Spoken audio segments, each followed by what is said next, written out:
Study IQ IAS, अब तैयारी हुई affordable. Hello everyone, welcome to study IQ। मैं प्राची आप लोगों का environment and ecology book series में बेहद स्वागत करती हूँ। तो हमारी बुक के हमने काफ़ी सारे चैप्टर्स कवर कर लिए हैं और आज हम एक नेक्स्ट यूनिट को स्टार्ट करने वाले हैं जिसका नाम है क्लाइमेट चेंज। तो अगर आप में से कुछ लोगों को अभी ये वीडियो पहली बार मिला है तो आपको पता होना चाहिए कि स्टडी IQ पब्लिकेशन का ये बुक है जिसको हम इस सीरीज के माध्यम से डिस्कस कर रहे हैं। इस बुक को आप UPSC सिविल सर्विस एग्जाम के लिए, साथ में जो आपके स्टेट पब्लिक सर्विस एग्जाम है उसके लिए यूज़ कर सकते हैं।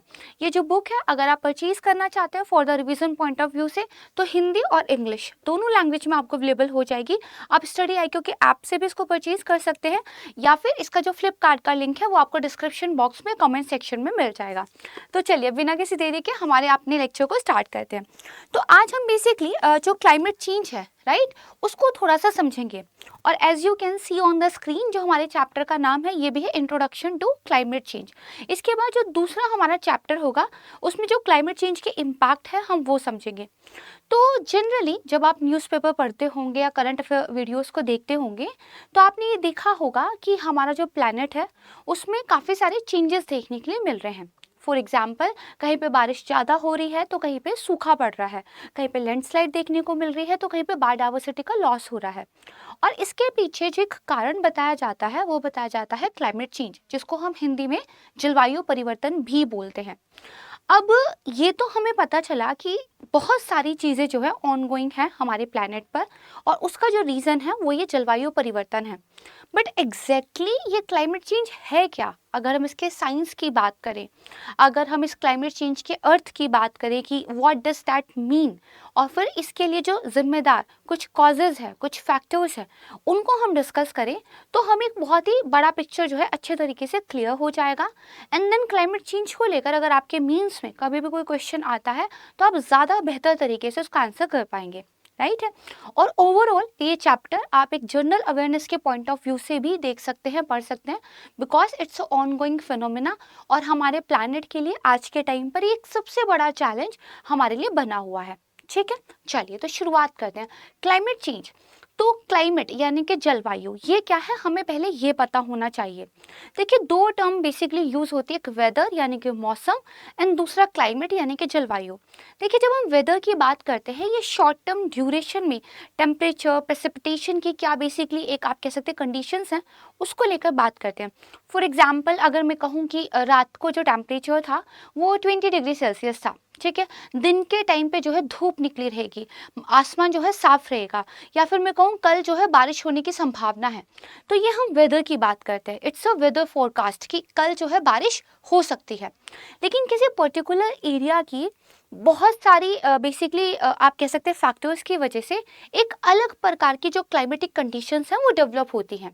जैसे मान लीजिए अगर इंडिया के बारे में बात की जाए तो इंडिया के बेसिकली क्लाइमेट को मॉनसून टाइप का क्लाइमेट कहा जाता है। क्या मॉनसून रोज आता है? नहीं, एक पर्टिकुलर बेसिकली मंथ है जिसमें मॉनसून का जो है ऑनसेट इंडिया के अंदर होता है।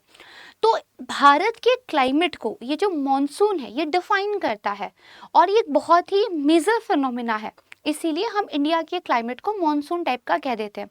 इसका मतलब क्या हुआ? इसका मतलब ये हुआ कि जब हम लॉन्ग टर्म में एक एरिया की जो एवरेज वेदर कंडीशंस होते हैं, weather is not the right word, right, या फिर आप कहिए कि लॉन्ग टाइम में एक एरिया की जो कंडीशंस होती हैं, राइट है, उन कंडीशंस के बेस पर हम कहते हैं कि यहाँ का क्लाइमेट ऐसा है।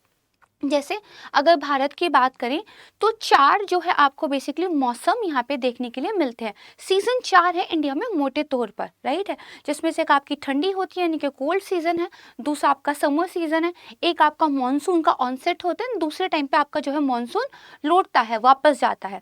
तो ये चार सीजन फिक्स हैं, ये भारत का क्लाइमेट है। लेकिन रोजाना डे टू डे के बेसिस पर किस तरीके से टेम्परेचर वेरिएशन देखने के लिए मिल रहा है, बारिश कितनी कैसी हो रही है, ये आपका वेदर होता है। तो हमारे लिए यहाँ पे जो बेसिकली कंसर्न करने के लिए चीज़ है वो है क्लाइमेट। तो अगर लॉन्ग टर्म में किसी एरिया की एक पर्टिकुलर क्लाइमेटिक कंडीशन डेवलप हो चुकी थी तो वहाँ पे जो जीवन होगा ना वो उसके अकॉर्डिंगली डेवलप हुआ होगा।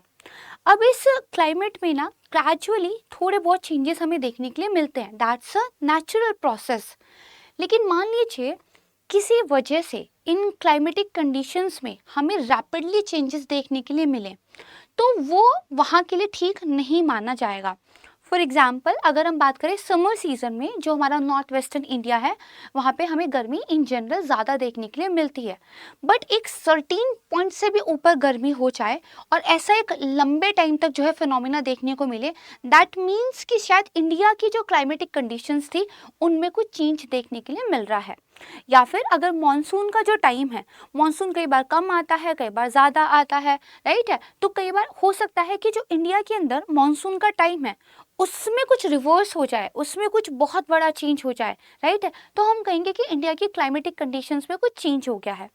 अब बात करते हैं ओवरऑल वर्ल्ड के क्लाइमेट की, ठीक है। तो बेसिकली जो इस पूरे वर्ल्ड का एक क्लाइमेट है, परफेक्ट है, उसमें अगर हम देखेंगे तो काफ़ी लंबे टाइम से हल्के फुल्के चेंजेस नेचुरली देखने के लिए मिलते थे। बट 1800 के बाद से क्या हुआ है, ह्यूमन एक्टिविटीज़ की वजह से जो हमारी क्लाइमेटिक कंडीशंस थी वो ऑल्टर होने लगी है। और इसके पीछे कारण क्या है, देखिए, दरअसल हमारे जो अर्थ है उसको सन से एक एनर्जी मिलती है। उस एनर्जी का यूज़ जो प्लांट्स है वो फोटोसिंथेसिस के लिए करते हैं, और उस एनर्जी की वजह से ये जो हमारा प्लैनेट है ये हैबिटेबल है, रहने के लायक है। लेकिन अगर मान लीजिए कुछ ऐसा हो जाए कि इस अर्थ का जो टेम्परेचर है वो एक सर्टेन लिमिट को पार कर जाए, यानी कि टेम्परेचर बहुत ज़्यादा हो जाए, दैट मीन्स ये प्लैनेट धीरे धीरे हैबिटेबल नहीं रहेगा, ठीक है, क्योंकि जो ऑर्गेनिजम्स हैं उन्होंने सर्टेन कंडीशंस में रहने के लिए अपने आप को अडेप्ट किया हुआ है। जैसे जैसे टेम्परेचर बढ़ेगा कुछ ऑर्गेनिज्म जो अडेप्ट कर पाएंगे वो जो है बेसिकली इवॉल्व कर जाएंगे, कुछ जो ऑर्गेनिज्म अडेप्ट नहीं कर पाएंगे उस बढ़ती हुई गर्मी को लेकर वो एक्सटिंक्ट हो जाएंगे। एंड एक टाइम पे ऐसा होगा, एक ब्रेकिंग पॉइंट आएगा जब इस अर्थ के अंदर इतनी ज़्यादा गर्मी हो जाएगी कि शायद वहाँ से लौटना मुश्किल हो जाएगा, और वहाँ पे जाके जो हमारा प्लैनेट है वो शायद हैबिटेबल ना रहे। इसीलिए कहा जाता है कि पृथ्वी एक आग का गोला वापस से कहीं बन ना जाए due to this climate change, ठीक है। तो अब देखो हुआ क्या, हम बात कर रहे थे कि एक नेचुरल तरीके से क्लाइमेट बदलता है, बट ह्यूमन एक्टिविटीज़ की वजह से क्या है, इसके अंदर जो चेंजेस हो रहे हैं उनका रेट काफ़ी बढ़ गया है, परफेक्ट है। और इसका वन ऑफ द रीज़न है कि जो हमारा ये प्लैनेट है ये गर्म होता जा रहा है। दिस इज़ अ बेसिक, आप कह सकते हैं, अंडरस्टैंडिंग, और this is a basic introduction. अब इन सारी चीज़ों को डिटेल में थोड़ा और अच्छे तरीके से एनालाइज करके पढ़ते हैं।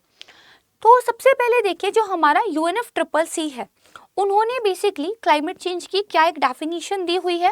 तो देखिए उन्होंने ये कहा हुआ है कि क्लाइमेट चेंज एक जो लॉन्ग टर्म शिफ्ट देखने को मिल रहा है हमें पूरे एंटायर अर्थ के क्लाइमेटिक कंडीशन में, वो बेसिकली क्लाइमेट चेंज है। 1800 के बाद से ह्यूमन एक्टिविटीज़ जो है एक मेन ड्राइवर रही हैं इस क्लाइमेट चेंज को लेकर, क्योंकि ह्यूमंस ने जैसे जैसे ज़्यादा इंडस्ट्रियलाइजेशन किया है, हमने ज़्यादा मॉडर्नाइजेशन किया है, उसकी वजह से हम बहुत ज़्यादा डिपेंड हो गए हैं एनर्जी सोर्सेस पर। आज आप अपने आसपास नज़र दौड़ा लीजिए, हर एक जगह पर हम कुछ ना कुछ एनर्जी का यूज़ कर रहे हैं, राइट। तो इस एनर्जी के लिए हमें एनर्जी जनरेशन करना होता है, एंड उसके लिए अगर हम देखें तो लार्जली हम डिपेंड करते हैं कोल पर, यानी कि हम कोल से जो है थर्मल पावर प्लांट के जरिए एनर्जी जनरेट करते हैं। अब ये जो थर्मल पावर प्लांट है, जब इसमें हम कोल को बर्न करते हैं तो इससे कार्बन डाइऑक्साइड जैसी जो टॉक्सिक गैसें हैं वो रिलीज होती हैं, और ये जो गैसेस हैं ये ग्रीन हाउस गैस कहलाती हैं, और इन ग्रीन हाउस गैसेस की वजह से ही हमारी पृथ्वी और ज़्यादा गर्म होते जा रही है। कैसे, अब इसको समझेंगे।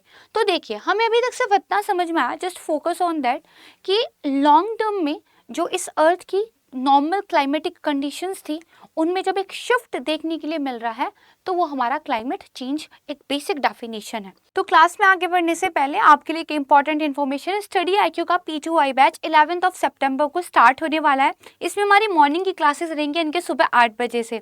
इस बैच में आपको लाइव क्लासेस मिलेंगी और आपका प्रीलिम्स टू इंटरव्यू तक का पूरा कोर्स जो है वो तैयार कराया जाएगा, यानी कि आपका पूरा सिलेबस यहाँ पे जो है कंप्लीट कराया जाएगा। यदि इस बैच में आप एडमिशन लेना चाहते हैं, this is very right time, क्योंकि एक बार क्लासेस स्टार्ट हो जाएंगी तो फिर उसके बाद आप जो है क्लासेस को कवर करने में टाइम ना लगाएं, तो अभी इसको ज्वाइन कर लीजिए। बैच पर मैक्सिमम फी डिस्काउंट के लिए आप यूज़ कर सकते हैं फैकल्टी कोड प्राची लाइव। इसके अलावा यदि आप स्टडी IQ की बुक्स को परचेज करना चाहते हैं, यदि आप एनवायरनमेंट की बुक को परचेज करना चाहते हैं, तो भी आप यूज़ कर सकते हैं फैकल्टी कोड प्राची लाइव। हमारी NCERT की बुक सीरीज़ का भी एक पैकेज निकला है, उसको भी यदि आप परचेज करना चाहते हैं तो मैक्सिमम डिस्काउंट के लिए उसके लिए भी आप प्राची लाइव फैकल्टी कोड को यूज़ कर सकते हैं। आइए अपनी क्लास में आगे बढ़ते हैं। अब देखिए, इस क्लाइमेट चेंज में हो क्या रहा है कि फॉर एग्जाम्पल आपका जो एक व्हीकुलर एमिशन था, परफेक्ट है, तो ये बहुत ज़्यादा देखने को मिलेगा। इसके अलावा बहुत सारे आपके जो इंडस्ट्रीज़ हैं, ठीक है, उनसे जो है काफ़ी ज़्यादा एमिशन देखने के लिए मिलता है। इसके अलावा बहुत सारी, मान लीजिए आप जो हाउस होल्ड एक्टिविटीज़ हो जाती है, फॉर एग्ज़ाम्पल अगर हम बात करते हैं कुकिंग की, जिसमें हम जो बायोफ्यूल है उसको यूज़ करते हैं, तो यहाँ से भी जो है आपका एक एमिशन जनरेट होता है। एंड इसके अलावा आप देखोगे जो आपके एयरक्राफ्ट वगैरह होते हैं, उनसे भी एक तरह का जो है एमिशन जनरेट होता है। यानी कि ओवरऑल ये मान के चलिएगा कि ह्यूमन एक्टिविटीज़ की वजह से, है ना, कुछ गैसेस का जो एमिशन है, जो उनका उत्सर्जन है, वो कहाँ पे देखने के लिए मिल रहा है? एटमॉस्फेयर में, ठीक है, एटमॉस्फेयर में देखने के लिए मिल रहा है। अब देखो, जो हमारी अर्थ है, इसको चारों तरफ से एक एटमॉस्फेयर ने, आप कह सकते हैं, घेरा हुआ है। और ये जो आपका एटमॉस्फेयर है, ये क्या है?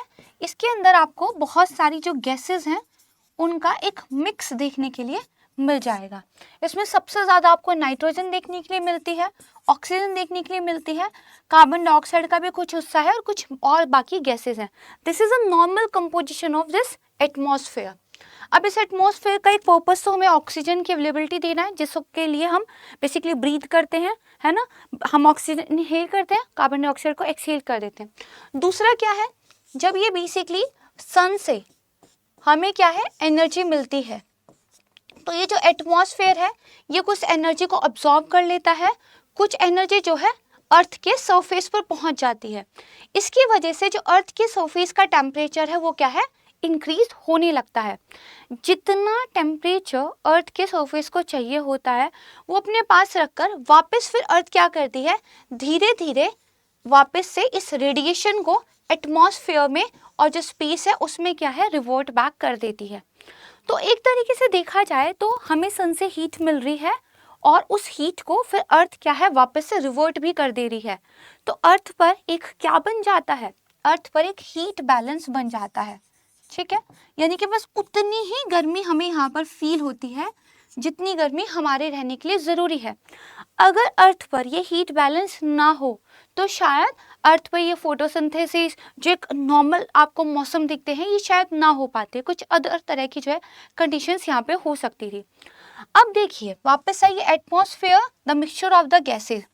अगर इस एटमॉस्फेयर में किसी एक्सटर्नल फैक्टर की वजह से, फॉर एग्जांपल ह्यूमन एक्टिविटीज़ की वजह से, ये जो कार्बन डाइऑक्साइड है, ठीक है, इसका कंसंट्रेशन ज़्यादा हो जाता है। फॉर एग्जांपल ये जो आपका एटमॉस्फेयर था, अब इसके अंदर क्या हो गया है, इसके अंदर ही कार्बन डाइऑक्साइड बहुत ज़्यादा हो गई है, ठीक है। अब ये जो कार्बन डाइऑक्साइड है ये एक काम करती है, ये सन की जो हीट है उसको ट्रैप करती है, और ये ट्रैप इस तरीके से करती है जैसे सन, हमारा जो प्लैनेट अर्थ है इसके चारों तरफ एक ब्लैंकेट जो है ओढ़ा दिया गया हो। अब क्या होगा, सन से बेसिकली जो शॉर्ट वेव रेडिएशन है ये अर्थ की तरफ आते हैं, अर्थ के सरफेस का टेम्परेचर बेसिकली बढ़ जाता है और उसके बाद लॉन्ग वेव रेडिएशन के रूप में जो है अर्थ इसको वापस से एटमॉस्फेयर की तरफ और बाकी स्पेस की तरफ रिवर्ट बैक कर देती है। बट जब ये कार्बन डाइऑक्साइड का एक ब्लैंकेट यहाँ पे अर्थ के चारों तरफ सराउंड हो गया है, तो ये जो बेसिकली हीट थी, जो हमारा टेम्परेचर था, ये क्या यहीं तक रह जाता है, ये इसको बाहर निकलने से रोकती है। It's kind of trapping. तो आपकी जो हीट है वो अर्थ के एटमॉस्फेयर के अंदर ही ट्रैप हो गई है। अब जब ये अर्थ के एटमॉस्फेयर के अंदर ही ट्रैप हो गई है तो ये चारों तरफ से जो है रेडिएट करती है, ठीक है। कुछ जो है आप देखोगे आपके एटमॉस्फेयर में एब्जॉर्ब हो जाती है, कुछ बाहर भी निकलती है, कुछ वापस से प्लैनेट की तरफ चलती है। ओवरऑल इसकी वजह से होता क्या है, इसकी वजह से जो आपका हीट बैलेंस है ये डिस्टर्ब हो जाता है। ठीक है, ओवरऑल जो है आपका हीट बैलेंस डिस्टर्ब हो जाता है और धीरे धीरे जो हमारा प्लैनेट है, जो अर्थ है, उसका जो टेम्परेचर है वो नॉर्मल से बढ़ने लगता है। और जैसे ही टेम्परेचर बढ़ने लगता है तो अर्थ की जो क्लाइमेटिक कंडीशंस थे उसमें एक शिफ्ट देखने के लिए मिलता है। एंड अगेन याद कीजिए, मैंने आपको बताया था कि इसी को हम क्लाइमेट चेंज बोल रहे हैं, अर्थ की क्लाइमेटिक कंडीशंस में शिफ्ट होना, राइट। अब यहाँ पे हमारे लिए इसका मतलब ये जो कार्बन डाइऑक्साइड है ये इंपॉर्टेंट है, but is it the only gas for the is it the only gas responsible for the climate change? No, there are certain other gases. ठीक है, तो उनके बारे में भी देखेंगे। अब देखो, ये बेसिकली जो आपकी गैसेस होते हैं, है ना, इनको एक पर्टिकुलर नेम हम लोग देते हैं, ग्रीन हाउस गैसेस। अब इनको ग्रीन हाउस गैस नाम क्यों देते हैं? देखो बेसिकली क्या होता है, ग्लास यानी कि कांच का ना एक बॉक्स जो है रिसर्चर्स या साइंटिस्ट या कुछ लोगों की तरफ से बनाया जाता है, जिसमें क्या होता है, मान लीजिए वो प्लांट्स को बेसिकली क्या एक तरीके से आप देखेंगे कल्टीवेट कर रहे हैं और बेसिकली इसका पर्पस किसी तरह की स्टडी है या कुछ करना है। तो इस ग्लास में ये फैक्टर होता है कि यहाँ पे जो हीट है वो ट्रैप तो हो जाती है, अंदर आ तो जाती है, बट इससे बाहर नहीं जाती। ठीक है, तो it's again a kind of trapping. ठीक है, इसी को क्या है आपका ग्रीन हाउस बोलते हैं। तो जिन गैसेस में सिमिलर टाइप ऑफ इफेक्ट देखने को मिलता है उनको जो है ग्रीन हाउस गैसेस बोल देते हैं, राइट है। तो अब ये ग्रीन हाउस गैसेस की एक बात करते हैं। देखिए, ये आपका जो अर्थ है, ठीक है, इसका एक बहुत ही अच्छा जो है आप कह सकते हैं रिलेशनशिप सन के साथ चल रहा है। सन से इसको जो है शॉर्ट वेव रेडिएशन के रूप में जो एनर्जी है वो मिलती है, एंड देन बेसिकली ये उसको फिर बाद में क्या है रिवर्ट बैक कर देता है इंफ्रारेड के रूप में। ये आपकी बेसिकली जो लॉन्ग वेव जो है रेडिएशन होती है। ठीक है, लेकिन अब यहाँ पे अगर इस कार्बन डाइऑक्साइड का और इन अ मोर करेक्ट वे जो ग्रीन हाउस गैसेज हैं उनका एक ब्लैंकेट बन जाता है, तो अब ये जो बेसिकली हीट है ये यहीं पर ट्रैप होकर रह गई है, इसको बाहर जाने का रास्ता नहीं मिल रहा है और ये वापस से फिर इधर वापस से जो है रिवर्ट बैक होगी और ओवरऑल इस अर्थ का टेम्परेचर बढ़ता जाएगा। अर्थ में ये जो टेम्परेचर चेंज यहाँ पे देखने को आपको मिल रहा है, इसकी वजह से क्या होगा, जो आपके ग्लेशियर्स हैं, ठीक है, जिनमें एक आइस शीट्स आपकी थिक जमी रहती है, वो ग्लेशियर्स जो हैं आपके वो मेल्ट होने लगेंगे। इसके अलावा जो आपका ग्लेशियर्स का पानी है वो बह के सी में पहुंचेगा, सी लेवल राइज होगा। इसके अलावा जब जो सी का वाटर है उसमें भी हीट बढ़ेगी तो थर्मल एक्सपेंशन होगा, तो इसकी वजह से सी लेवल राइज होगा। सी लेवल राइज होने की वजह से जो आपके कोस्टल एरियाज हैं, ठीक है, वो पानी के अंदर सबमर्ज हो जाएंगे। तो यहाँ पे जो खेती हो रही थी, जो लोग रह रहे थे, उन पे इसका इम्पैक्ट देखने के लिए मिलेगा। साथ में इसकी वजह से जो एयर पॉल्यूशन होता है उसको भी ज़्यादा और सीवियर होने का आप कह सकते हैं, एयर पॉल्यूशन में और ज़्यादा सीवियर हो जाता है। साथ में लोगों के बीच में जो हीट वेव है ये ज़्यादा देखने के लिए मिलेंगे और इसकी वजह से लोगों में हीट स्ट्रोक या हीट से रिलेटेड डिजीज़ देखने के लिए मिलती हैं। आपकी जो बेसिकली प्लैनेट पर एक बायोडाइवर्सिटी है जो एक पर्टिकुलर टेम्परेचर को लेकर बेसिकली क्या है अपने आप को अडेप्ट कर चुकी है, वो बायोडाइवर्सिटी पे फर्क देखने के लिए मिलता है। इसके अलावा जो आपके बेसिकली मरीन ऑर्गेनिज्म है, फॉर एग्जांपल जो फिश हैं, ठीक है, वो ज़्यादा गर्मी होने की वजह से एक जगह से दूसरी जगह पर क्या है माइग्रेट करने लगते हैं। ठीक है, तो ये सारी चीज़ें बेसिकली यहाँ पर दिखाई देती हैं क्लाइमेट चेंज होने की वजह से, और क्लाइमेट चेंज होने के जो भी इम्पैक्ट्स हैं हम आने वाले चैप्टर में काफ़ी डिटेल से कवर करेंगे।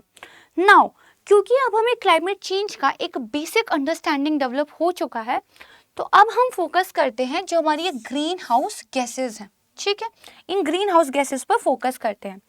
तो यहाँ पर देखिए बेसिकली क्या बताया गया है कि ये गैसेस क्या कर लेती हैं, एक तरीके से जो आपकी हीट है उसको एटमॉस्फेयर में ट्रैप कर लेती हैं और स्पेस की तरफ जो है उनको एस्केप नहीं होने देती, है ना।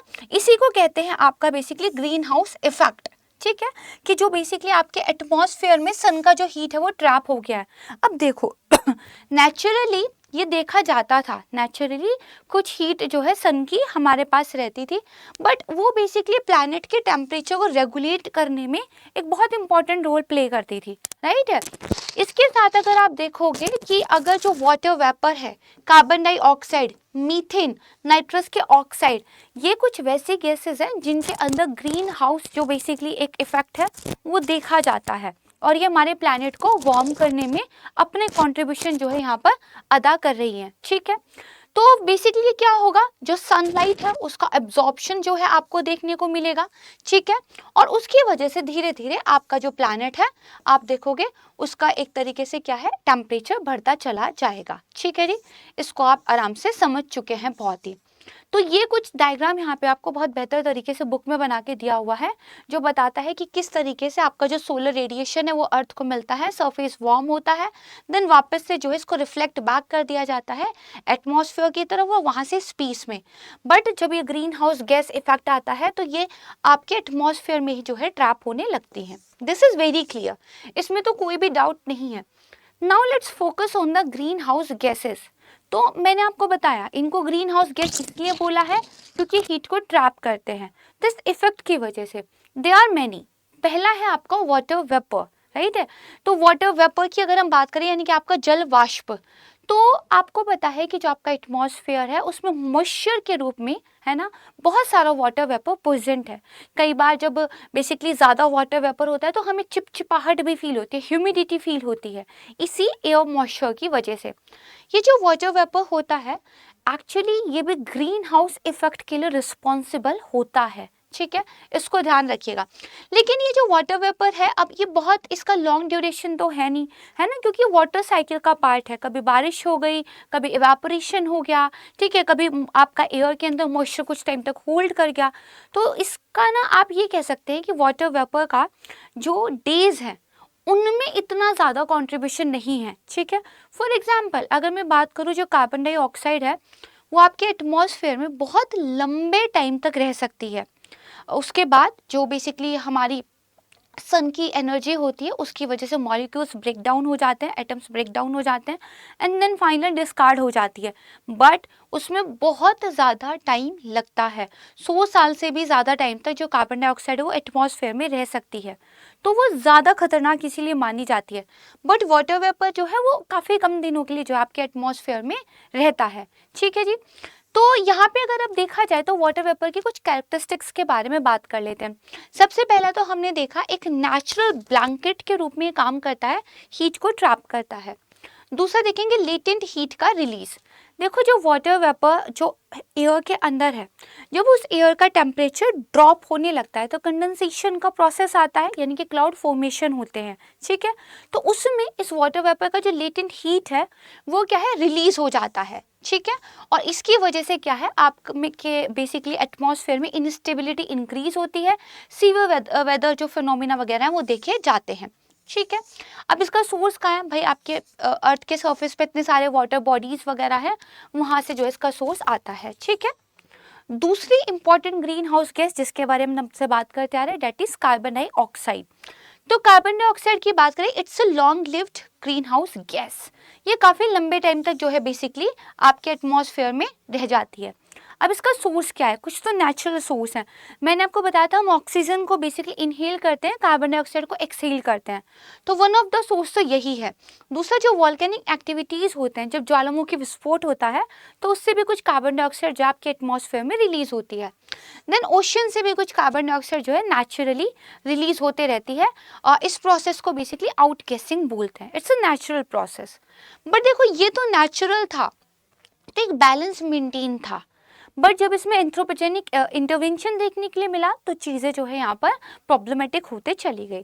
तो जैसे यहाँ पे देखिए, अगर हम कुछ एंथ्रोपोजेनिक सोर्सेज की बात करें तो फॉसिल फ्यूल का कंबक्शन, या तो जो आपके बेसिकली व्हीकल्स हैं उनके अंदर जो आपको बेसिकली एक इंटरनल कंबक्शन इंजन मिलता है उसमें, जिसमें आपका फ्यूल जो है कंबक्स होता है एंड देन उससे जो एक आप कह सकते हैं व्हीकुलर एमिशन निकलता है, उस व्हीकल एमिशन में कार्बन डाइऑक्साइड भी होता है, ठीक है। दूसरा डिफॉरेस्टेशन, जब आप फॉरेस्ट को कट करते हो तो जो फॉरेस्ट होते हैं उन्होंने बहुत लॉन्ग टर्म में अपने मेच्योर होने के दौरान जिनका बायोमास था उसके रूप में बहुत सारा कार्बन डाइऑक्साइड को स्टोर किया होता है। तो फॉरेस्ट को कट करने का मतलब है वो कार्बन डाइऑक्साइड एटमॉस्फेयर में रिलीज हो जाएगी। दूसरा, वो ट्री अपने आने वाले टाइम में, ठीक है, और ज़्यादा जो कार्बन डाइऑक्साइड को एक्यूमुलेट करता वो भी नहीं हो पाएगा। तो deforestation is one of the main cause जो हमारे बेसिकली प्लैनेट का क्लाइमेट चेंज में कंट्रीब्यूशन कर रहा है। देन इंडस्ट्रियल प्रोसेस है, स्टील, एल्युमिनियम, केमिकल्स, है ना, ये सारे मटेरियल से रिलेटेड जो इंडस्ट्रियल प्रोसेसेस होते हैं यहाँ से भी क्या है आपका कार्बन डाइऑक्साइड रिलीज होता है। देन इसके अलावा आपका देखोगे वाटर डिकम्पोजिशन, तो जो ऑर्गेनिक वेस्ट होते हैं, लैंडफिल वेस्ट होते हैं, यहाँ से भी कई बार आपको जो है कार्बन डाइऑक्साइड का रिलीज देखने के लिए मिलता है। ये दो हुए, water vapour and carbon dioxide. Another one is methane, ठीक है। तो मीथेन दरअसल एक ग्लोबल वार्मिंग पोटेंशियल वाला गैस है, यानी कि अगर हम बात करें कि कार्बन डाइऑक्साइड जितना एक बेसिकली वार्मिंग इम्पैक्ट जनरेट करता है ये उससे कहीं ज़्यादा जो है वार्मिंग इम्पैक्ट को जनरेट करती है, ठीक है जी। तो बेसिकली कलरलेस, ऑर्डरलेस ये गैस होती है। और अगर आप देखोगे तो जो हमारी नेचुरल गैस होती है उसका एक मेजर कंपोनेंट है, ठीक है। तो देखते हैं कि बेसिकली आप जानोगे तो ये ग्लोबल वार्मिंग पोटेंशियल वाली गैस क्यों कही है, क्योंकि आप देखना कि दरअसल ये कार्बन डाइऑक्साइड के कंपैरिजन में, है ना, आप देखोगे कि ये बेसिकली यहाँ देखिए इसका जो वार्मिंग पोटेंशियल है वो कार्बन डाइऑक्साइड से ज़्यादा है, यानी कि 25 टाइम्स ज़्यादा है अगर हम 100 ईयर्स में एक डाटा देखें तो। खैर, जो ग्लोबल वार्मिंग पोटेंशियल है ना, इस पर हम अलग से भी बात करेंगे क्योंकि इम्पॉर्टेंट है, और सारे गैसेस का जो है एक तरीके से आपस में क्या कंपैरिजन करके भी देखेंगे। अब इसके सोर्सेज की बात करते हैं कि मीथेन कहाँ से जनरेट हो रहा है, कहाँ से एमिट हो रहा है। तो पहले तो नेचुरल रिसोर्सेज हैं, तो बेसिकली जो वेटलैंड्स होते हैं, आपके स्वैम्प्स हैं, बॉग्स हैं, मार्शेस हैं, है ना, यहाँ से क्या है आपका जो है ये कार्बन डाइऑक्साइड देखने के लिए मिलता है। परफेक्ट है। I am sorry, carbon dioxide नहीं, मीथेन, राइट है। तो जो आपके मार्शेस, बॉग्स वगैरह होते हैं, जो वेटलैंड्स होते हैं, वहाँ से मीथेन जो है नेचुरली एमिट होते रहता है, ठीक है। और इसका रीज़न क्या होता है, क्योंकि यहाँ पे बेसिकली जो आपके माइक्रोबिज्म, आपके जो माइक्रोबियल एक्टिविटीज़ हैं वो जो है यहाँ पर काफ़ी ज़्यादा आप कहेंगे एक्टिव रहती है। तो बेसिकली ये उनके मेटाबॉलिज्म का एक बाय प्रोडक्ट होता है। साथ में जो आपके रूमिनेंट्स होते हैं, यानी कि जुगाली करने वाले जो पशु होते हैं, कैटल्स हैं, शिप्स हैं, ठीक है, उनका भी जो डाइजेशन जब वो करते हैं तो उसका एक बाय प्रोडक्ट जो है वो मीथेन के रूप में रिलीज होता है। देन इसके अलावा ओशियंस की अगर हम बात करें तो ओशियंस के अंदर भी जो माइक्रो ऑर्गेनिजम्स देखने के लिए मिलते हैं, जैसे आर्किया, ठीक है, उनकी भी आप कह सकते हैं कि जो मेटाबॉलिक प्रोसेस है वहाँ से मीथेन जनरेट होते हुए आपको दिखाई दे जाएगी। देन एंथ्रोपोजेनिक सोर्सेज की बात करते हैं। पहले एग्रीकल्चर, देखो जो पैडी की खेती की जाती है, चावल का जब बेसिकली हम कल्टीवेशन करते हैं तो वहाँ पर जो भी एक प्रोसेस है उससे मीथेन गैस काफ़ी ज़्यादा जो है एमिट एटमॉस्फेयर के अंदर होती है, ठीक है। इसके अलावा हम बात करें फॉसिल फ्यूल प्रोडक्शन के दौरान लैंडफिल से जो है सिग्निफिकेंट आपका जो है मीथेन देखने के लिए मिल जाएगा। और जो वेस्ट मैनेजमेंट की अगर हम बात करें, यानी कि जो आपका सॉलिड वेस्ट है, इस सब से जो है मीथेन काफ़ी ज़्यादा आपके एटमॉस्फेयर के अंदर रिलीज होता है, ठीक है, इसको जो है ध्यान रखिएगा। देन इसके बाद जो नेक्स्ट वाला आपका ग्रीन हाउस गैस आता है that is your basically nitrous oxide, ठीक है। तो अगर हम देखें कि नाइट्रस ऑक्साइड में जनरली जो नेचुरल सोर्सेज हैं वो ज़्यादा कंट्रीब्यूट करते हैं। तो आप देखोगे नेचुरल सोर्सेज 62% जो है टोटल एमिशन करते हैं नाइट्रस ऑक्साइड का। कौन कौन से नेचुरल सोर्सेज हैं, कहाँ से ये बेसिकली एमिट होता है? पहला है आपका सॉइल। तो सॉइल के अंदर जो माइक्रोबियल एक्टिविटीज़ होती रहती हैं, पर्टिकुलरली अगर हम एग्रीकल्चर या नेचुरल इकोसिस्टम्स की बात करें तो उन माइक्रोबियल एक्टिविटीज़ का एक बाय प्रोडक्ट जो है ये बेसिकली होता है, ठीक है। तो नाइट्रिफिकेशन वहाँ पे होता है, डीनाइट्रिफिकेशन होता है। देखो जो हमारे प्लांट्स होते हैं ना, एटमॉस्फेयर में जो फ्री नाइट्रोजन है उसको डायरेक्टली टेक नहीं कर पाते हैं, तो इस नाइट्रोजन को ना फिक्स करना पड़ता है, उसको नाइट्रिफिकेशन कहते हैं, जिससे जो आपका नाइट्रोजन है वो नाइट्राइट और नाइट्रेट में कन्वर्ट हो जाता है एंड देन वापस से इसका डीनाइट्रिफिकेशन भी होता है। इस पूरे प्रोसेस में जो नाइट्रस ऑक्साइड है वो आपके एटमॉस्फेयर में रिलीज होते हैं। परफेक्ट है। इसके अलावा अगेन ओशियंस की बात करते हैं तो जो ओशियंस हैं वो भी नेचुरल रिसोर्सेज है, क्योंकि आपको पता है कि मरीन जो आपका एक इकोसिस्टम है वहाँ पर काफ़ी सारे जो माइक्रोबियल एक्टिविटीज़ हैं वो आपको देखने को मिलते हैं। वॉल्केनिक एक्टिविटी और वेटलैंड्स भी जो है नाइट्रस ऑक्साइड के लिए एक सोर्स का काम करते हैं। इसके अलावा इंडस्ट्रियल एक्टिविटीज़ भी हैं, ठीक है, वेस्ट मैनेजमेंट है, फॉसिल फ्यूल का कंबक्शन है, एंड देन इसके अलावा आप देखोगे कि जो डोमेस्टिक और इंडस्ट्रियल वेस्ट वाटर ट्रीटमेंट होता है that is also a source of nitrous oxide. That is a easy one. अब थोड़ा सा ध्यान दीजिएगा। इसके बाद वाली गैसेस आते हैं आपकी फ्लोरिनेटेड गैसेस, ठीक है, इन पे थोड़ा ध्यान दीजिए। तो देखो यहाँ पे जो आपकी fluorinated basically green house gases होती हैं, इनको एफ गैसेस भी बोलते हैं।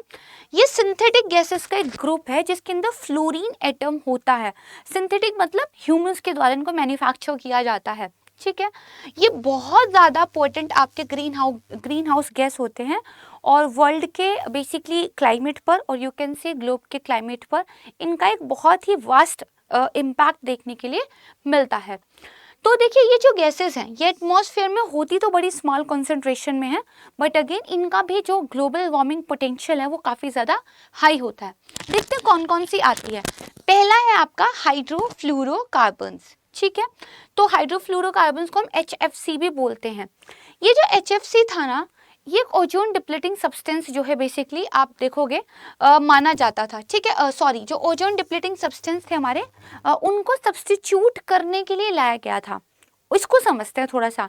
देखो हमारा जो प्लैनेट है इसके ऊपर स्ट्रेटोस्फीयर में एक लेयर है, उसको प्रोटेक्टिव लेयर कहते हैं, दैट इज ओजोन लेयर। वो जो ओजोन लेयर है वो सन के हार्मफुल रेडिएशन से हमें प्रोटेक्ट करती है, बट कुछ सब्सटेंसेस ऐसे हैं जो उस ओजोन को डिप्लीट कर रहे थे, ठीक है, जिसमें से बेसिकली जिनको हम ओजोन डिप्लीटिंग सब्सटेंस कहते हैं। वन ऑफ द जो है आपका वो था क्लोरोफ्लोरोकार्बन, CFCs उनको बोलते हैं। तो CFCs का सब्स्टिट्यूट जो है हम बेसिकली HFCs लेकर आए, हाइड्रोफ्लोरोकार्बन्स। तो अब ये ओजोन को डिप्लीट तो नहीं करते हैं, बट ये एक ग्रीन हाउस गैस ज़रूर है, ठीक है। तो यहाँ पे बेसिकली ये बताया जाता है कि जो आपका एयर कंडीशनर होते हैं, रेफ्रिजरेशन है, ठीक है, फोम बनाने वाले जो आपके एप्लीकेशन हैं वहाँ पे जो इनका यूज़ होता है। दूसरे जो आपके हैं वो है परफ्लोरोकार्बन्स, इनको PFCs भी बोलते हैं। तो ये भी इंडस्ट्रियल प्रोसेस के दौरान जो है बेसिकली आप देखोगे प्रोड्यूस किए जाते हैं। जो आपकी इलेक्ट्रॉनिक्स की मैन्युफैक्चरिंग है, खासकर जो आपके सेमीकंडक्टर्स की मैन्युफैक्चरिंग है, उसमें ये PFCs काफ़ी ज़्यादा इन्वॉल्व हैं, राइट है। तो इनका भी बहुत ज़्यादा हाई जो है ग्लोबल वार्मिंग पोटेंशियल होता है। एंड देन इसके बाद एक आते हैं आपके सल्फर हेक्साफ्लोराइड, जिनको SF6 भी बोलते हैं। अब ये कुछ दिनों पहले न्यूज़ में भी थे, ठीक है। तो इनके बारे में आप देखोगे जो इलेक्ट्रिक आपकी इंडस्ट्री है उसमें एज अ इंसुलेटिंग गैस जो है इनको यूज़ किया जाता है। जो भी आपके सर्किट ब्रेकर्स है, स्विच गियर है, ट्रांसफॉर्मर है, वहाँ पर इनको यूज़ किया जाता है।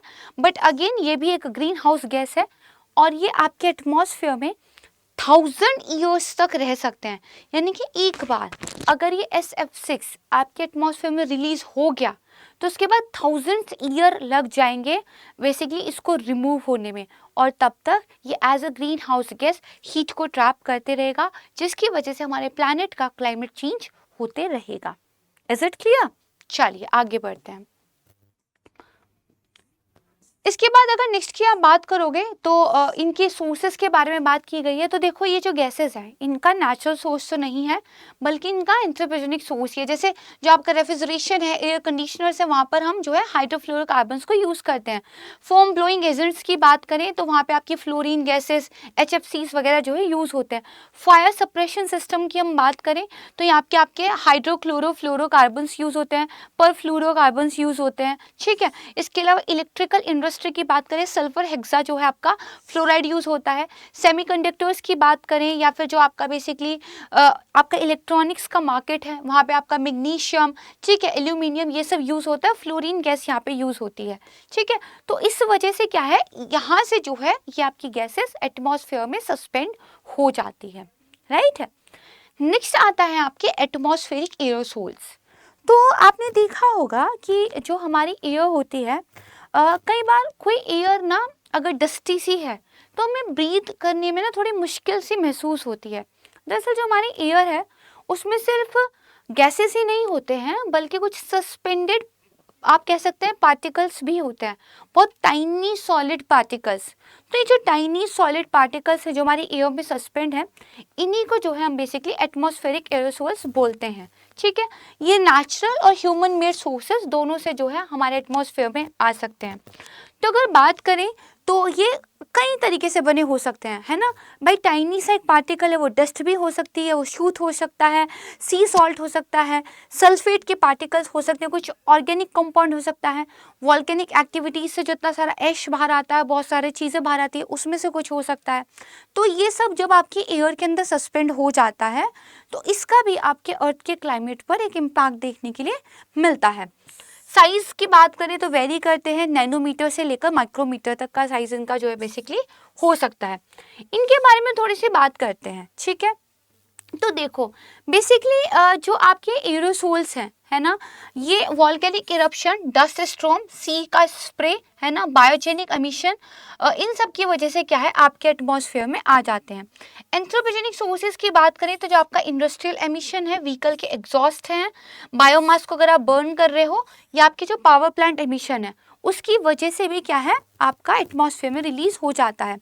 अब देखो ये बहुत टाइनी होते हैं, तो एयर के थ्रू ये बहुत बड़े बड़े डिस्टेंस जो है कवर कर जाते हैं, यानी कि आप मान के चलिएगा कि ये ना बहुत ही दूर दूर तक जो है बेसिकली स्प्रेड आउट हो जाते हैं। ठीक है, इनकी वजह से आपकी जो एयर क्वालिटी है उसमें सिग्निफिकेंट जो है आप कहेंगे एक रिडक्शन देखने के लिए मिलता है।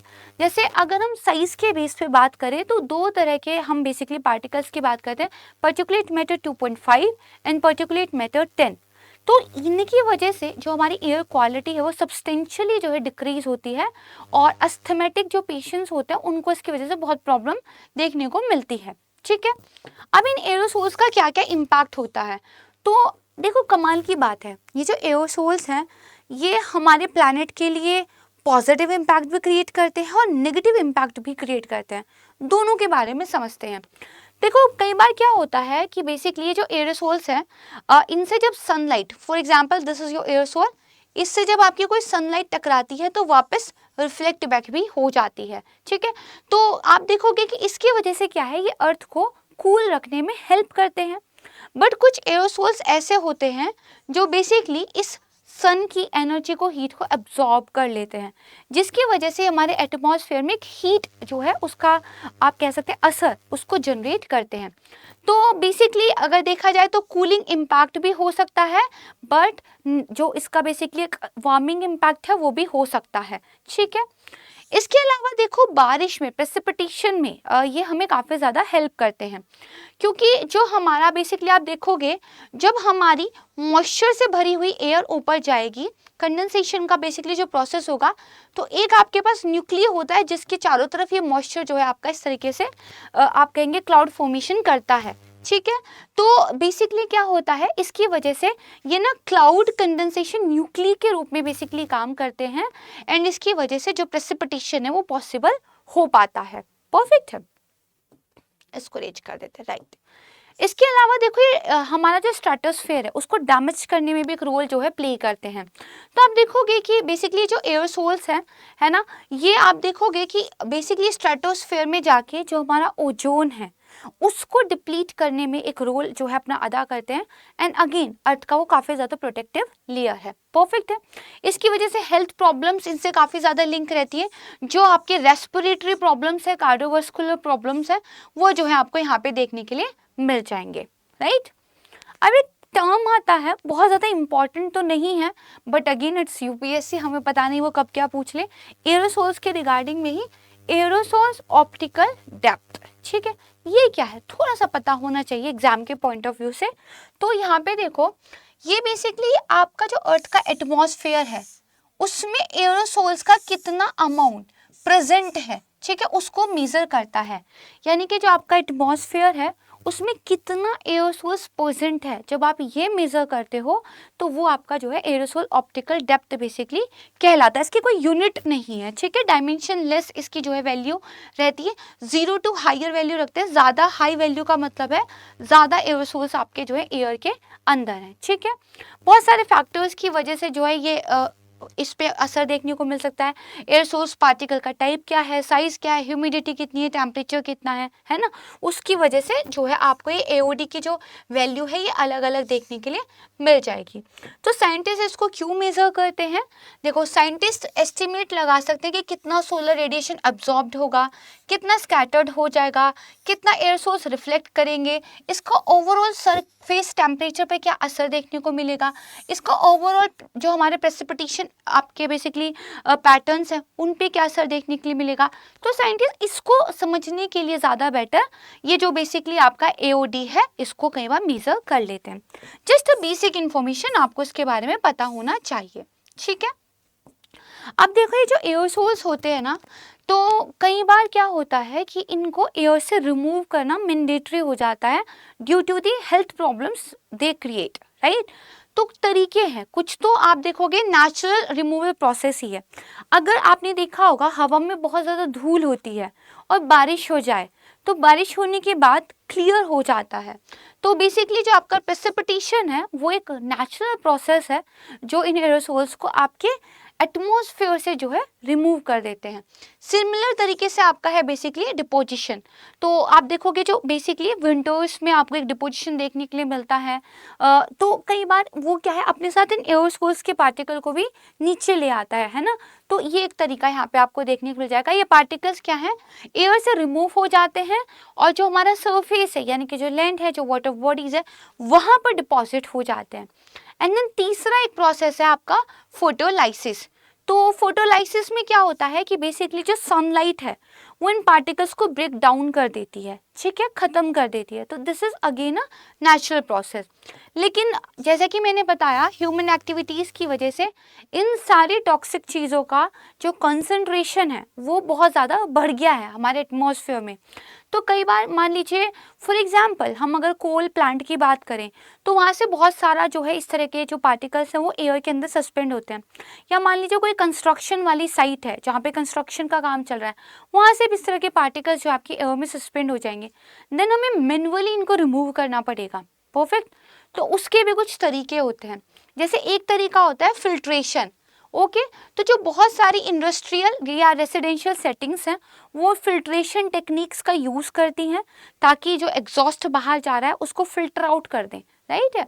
और इसमें क्या होता है, जो फिल्टर होते हैं वो इन पार्टिकल्स को ट्रैप कर लेते हैं और जो बेसिकली एटमॉस्फेयर की एयर है उसको क्लीन रखने में हमें हेल्प मिलती है। एक होता है आपके स्क्रबर्स। तो यहाँ पे क्या होता है, या तो लिक्विड या तो गैस, उसको एक स्क्रबर के रूप में जो है यूज़ किया जाता है।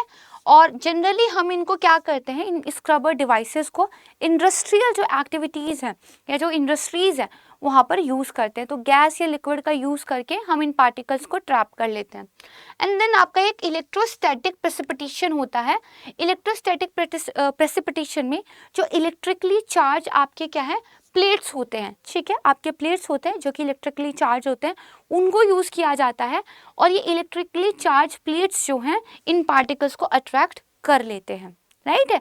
तो दीज आर सम आप कह सकते हैं सॉल्यूशंस। बट अगेन हर जगह जो है सारे इंडस्ट्रीज भी इनका यूज़ नहीं कर रहे हैं, है ना। हर जगह फिल्टर सिस्टम हमें देखने के लिए नहीं मिलता है। परफेक्ट है।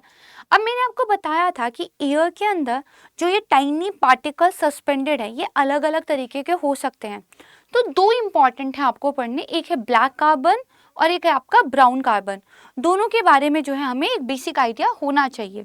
यूपीएससी जो है इस पर ऑलरेडी क्वेश्चन भी पूछ चुकी है। तो अगर हम बात करें ब्लैक कार्बन की तो ऑब्वियस सी बात है इसका जो कलर है वो ब्लैक है, राइट है। तो होता क्या है कि जो एरोसोल पार्टिकल्स इनकम्प्लीट जो बेसिकली आपका कंबक्शन ऑफ फॉसिल फ्यूल होता है या बायोफ्यूल या बायोमास होता है, ठीक है, उससे रिलीज होते हैं, वो generally black in the colour होते हैं। और ये बेसिकली एक प्योर कार्बन ही है, इनके अंदर देखा जाए तो प्योर कार्बन कंसिस्ट रहती है। क्योंकि आप देखोगे यहाँ पे पार्शियल बेसिकली क्या है कंबक्शन या इनकम्प्लीट कंबक्शन जो है हुआ है।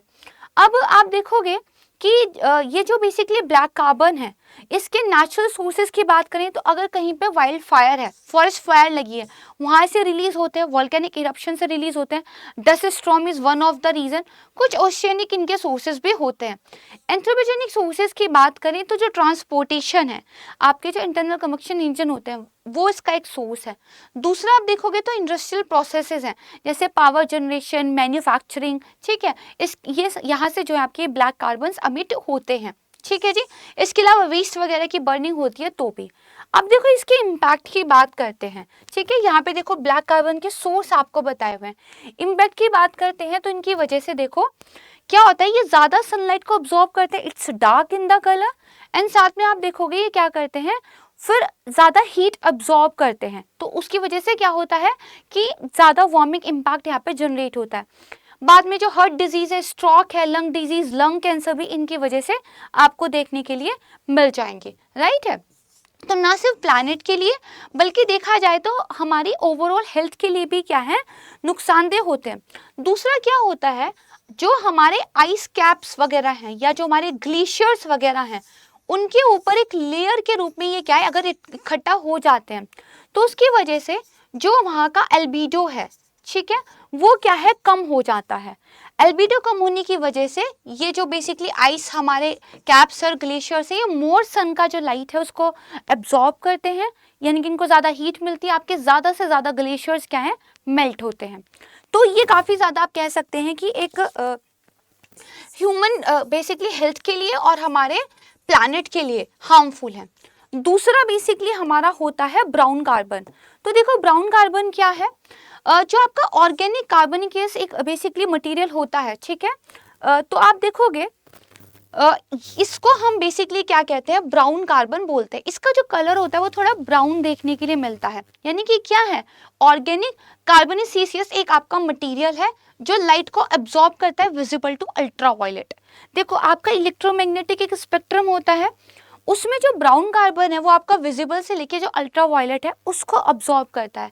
वहीं अगर हम ब्लैक कार्बन की बात करें तो विजिबल और जो नियर इंफ्रारेड स्पेक्ट्रम होता है उसको अब्जॉर्ब कर लेता है।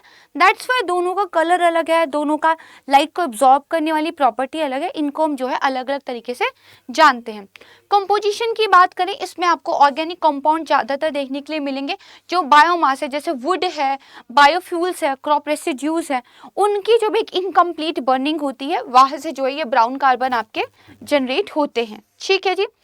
ओके, तो अब इसका देखेंगे, इनका भी क्लाइमेट इम्पैक्ट हमें देखने को मिलेगा, ठीक है। इनकी भी एक लाइट अब्जॉर्बिंग जो है प्रॉपर्टीज होती हैं, तो ये भी टेम्परेचर प्रोफाइल जो है चेंज कर देते हैं, ठीक है।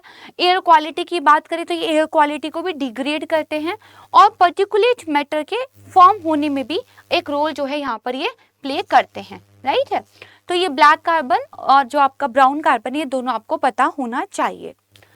अब हमने देखा कि हमारा जो प्लैनेट है इन ग्रीन हाउस गैसेस की वजह से वार्म होता जा रहा है।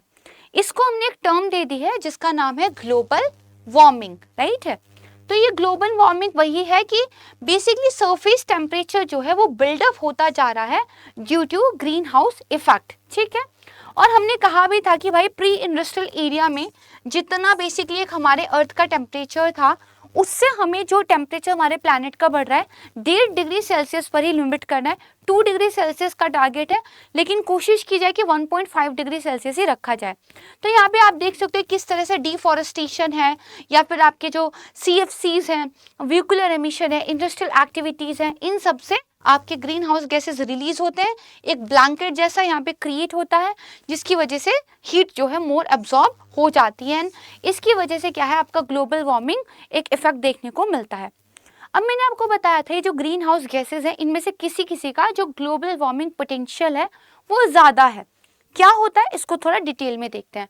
तो यहाँ पे देखिए हमने क्या किया है कि जो कार्बन डाइऑक्साइड है, ठीक है, वो बेसिकली कितना ग्लोबल वार्मिंग में कंट्रीब्यूट करती है एक साल में, उसको 20 मान लिया है, ठीक है। एंड देन उसके आधार पर हमने बाकियों का जो है यहाँ पर देखा है। जैसे यहाँ आ जाइए, अगर कार्बन डाइऑक्साइड 100 सालों में उसका जो ग्लोबल वार्मिंग पोटेंशियल है वो 1 है, तो इसके कंपैरिजन में मीथेन का 28 है 12 सालों में, और नाइट्रस ऑक्साइड्स का 265, हाइड्रोफ्लोरोकार्बन बहुत ज़्यादा है, पर फ्लोरोकार्बन हद से ज़्यादा है, 6500 से लगभग आप मान लीजिए 9000 तक, एंड सल्फर एक्सा फ्लोराइड जो है 23,500 है, राइट है। तो ये देखेंगे कि इनका ग्लोबल वार्मिंग पोटेंशियल कितना है, ठीक है। ओके जी, तो यहाँ तक जो है हमें बेसिकली समझ में आ गया है। अब क्लाइमेट चेंज जब आपको समझ में आ गया तो देखो कौन कौन से फैक्टर्स हैं जो क्लाइमेट को चेंज होने में कंट्रीब्यूट यहाँ पर कर रहे हैं। नेचुरल फैक्टर की बात करते हैं आपके बेसिकली। तो देखो नेचुरल फैक्टर क्या हो सकता है, अगर ग्लोबल वार्मिंग हो रही है, सन की जो हीट हमें मिल रही है उसमें क्या चेंज आ रहा है, राइट है।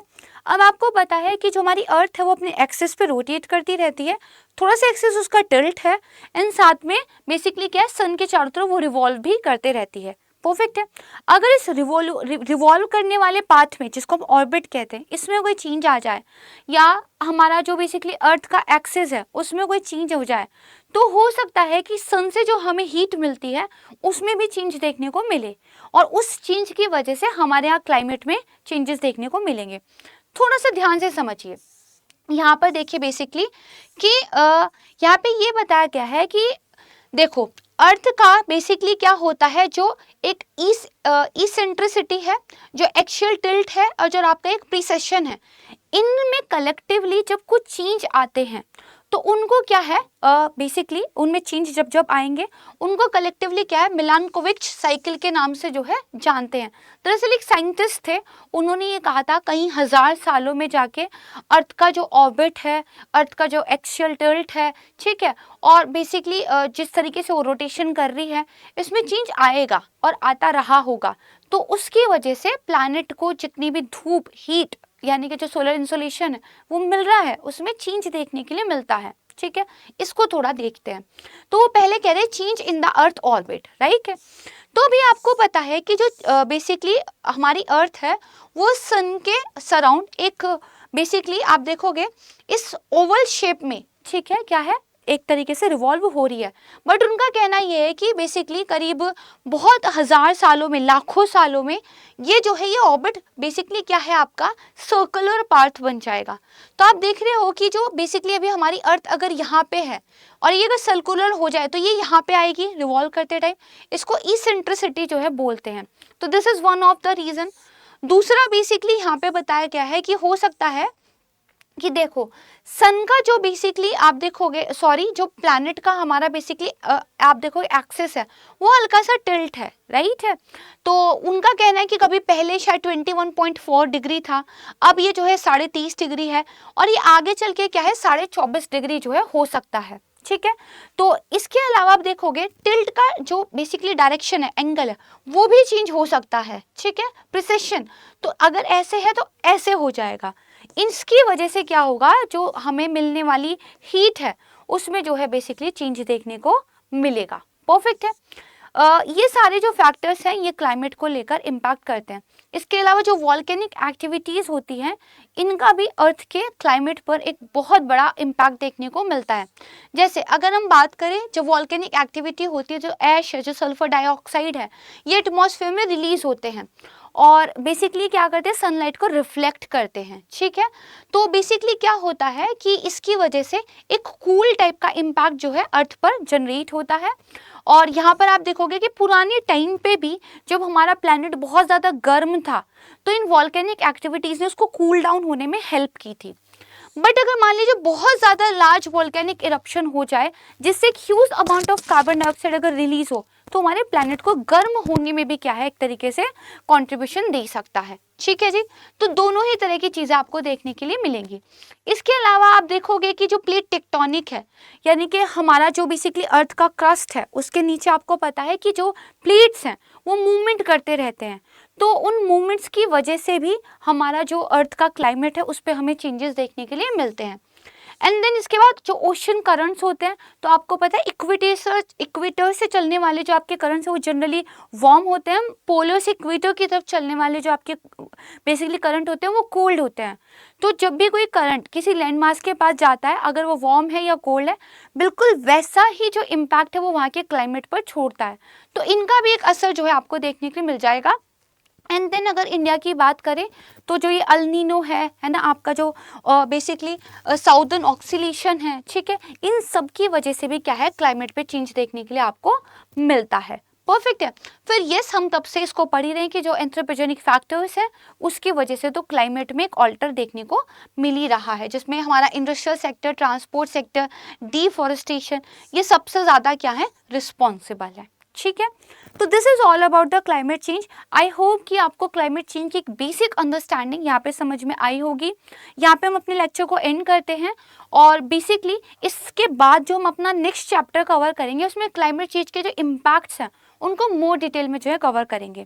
तो अगर वीडियो आपको पसंद आया तो इसको लाइक ज़रूर कीजिएगा और यस, इसको ज़्यादा से ज़्यादा शेयर कीजिएगा। अगर आप एनवायरनमेंट की इस बुक सीरीज़ के सभी लेक्चर्स को देखना चाहते हैं तो डेडिकेटेड प्लेलिस्ट हमारे यूट्यूब चैनल पे अवेलेबल है, वहाँ से आप देख सकते हैं। जाने से पहले मैं आप लोगों को एक बार फिर से याद दिलाना चाहती हूँ कि आप लोग हमारे P2I बैच में एडमिशन ले सकते हैं। मैक्सिमम फी डिस्काउंट के लिए आपको यूज़ करना है फैकल्टी कोड प्राची लाइव आपकी क्लासेस होंगी, यानी कि फैकल्टीज़ के साथ आपका एकदम रियल सिचुएशन जैसे इंटरेक्शन होगा। कोई भी डाउट होगा वो क्लास में तभी क्लियर करा दिया जाएगा। इसके अलावा आपको मेंटरशिप अवेलेबल रहती है जो आपके साथ 24/7 आवर्स कनेक्ट रहते हैं। आपकी पढ़ाई में कभी कोई भी प्रॉब्लम आती है आप उनके साथ डायरेक्टली जो है ज्वाइन कर सकते हैं। अगर आपको बुक परचेज करनी है, आप हमारी NCERT सीरीज को परचेज करना चाहते हैं, मैक्सिमम फी डिस्काउंट के लिए आप यूज़ कीजिएगा फैकल्टी कोड प्राची लाइव। साथ ही यदि आप बैच के बारे में कुछ भी पूछना चाहते हैं, if you have any doubt या फिर आप अपनी प्रिपरेशन से रिलेटेड कोई भी डाउट पूछना चाहते हैं तो मुझे मेरे Telegram channel UPSC with Prachi पर भी ज्वाइन कर सकते हैं। अपना ध्यान रखिएगा। Thank you so much everyone. जय हिंद। स्टडी IQ IAS, अब तैयारी हुई अफोर्डेबल।